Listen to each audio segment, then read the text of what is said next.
Well, hello. Today's movie is the 1933 Buster Crabbe movie, Tarzan the Fearless. A safari led by Mary Brooks is looking for her father. She decides to go for a swim and gets attacked by a crocodile. Fortunately, Tarzan comes to the rescue. He also delivers a note from her father. We find out that the villainous guides are looking for Tarzan. Someone wants him dead so they can claim an inheritance. They also try to steal a map that Mary has that leads to a fortune in emeralds. Later, Mary also gets captured by Arabs and sold into slavery. Tarzan has to come and rescue her. Eventually, they find that the doctor has been captured by the people of Zar. Tarzan rescues them, and Mary then has to agree to marry the evil safari guide because he threatens to shoot Tarzan. The evil safari guide also sold some big emeralds from the people of Zar. And the friendly tribes around capture them and take them back to Zar.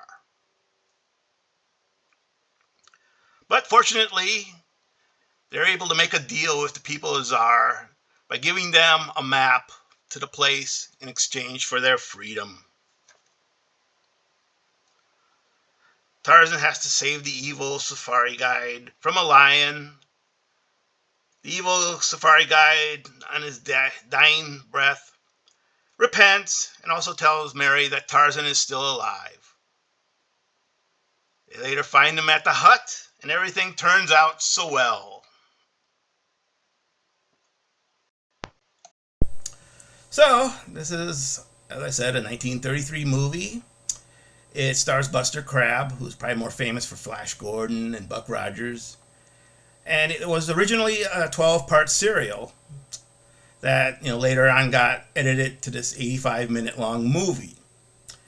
And that is it was by Saul Lesser, and he was a producer at the time. He got rights apparently from some bankrupt producer in the 1928 who he bought that right and got to make a movie, even though MGM was making also a Tarzan movie, and MGM apparently paid him some money so he wouldn't release it before their movie.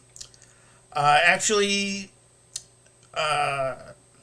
Buster Crabbe was an Olympic swimmer, also like Weissmuller. And they were good friends, although the studios apparently manufactured some kind of phony rivalry that they found amusing. And this movie obviously is a bit flawed. I mean, because, it was a 12-part serial that was edited down, it feels incomplete. I mean, there's stuff going on here. It's like, and there's stuff that seems to be missing, and it's kind of a bit confusing. So, also, Buster Crabbe, I don't really think made a very good Tarzan. The physique he had just didn't really look like Tarzan. And of course, the way he played it, which probably isn't necessarily his fault, he was kind of like an imbecile. He just kind of laughs and and he doesn't speak any words of English except to mimic a few phrases.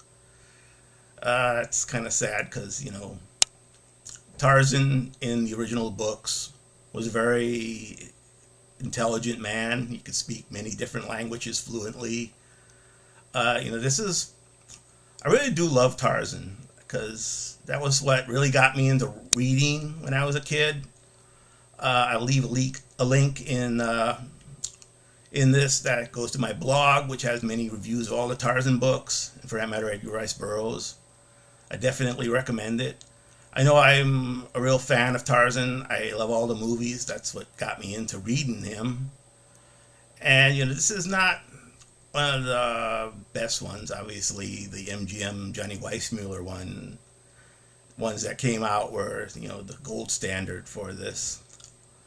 And I I would say that, you're probably not going to really enjoy this movie unless you're like me, who's like a real fan and just kind of interested to see, what they did. I mean, I wish I could see the full serial, but apparently that's lost. They let it rot away or something, and it's gone. So all we have is this kind of edited movie they made, and so unless you're a real big fan and interested in seeing this, because I do love those old 30s serials. I think Buster Crabbe did a real better one in Flash Gordon, which thankfully is still available in its entirety. So it's a little odd historical thing to watch. And, thanks a lot for sticking with me. If you did, you are a unique individual.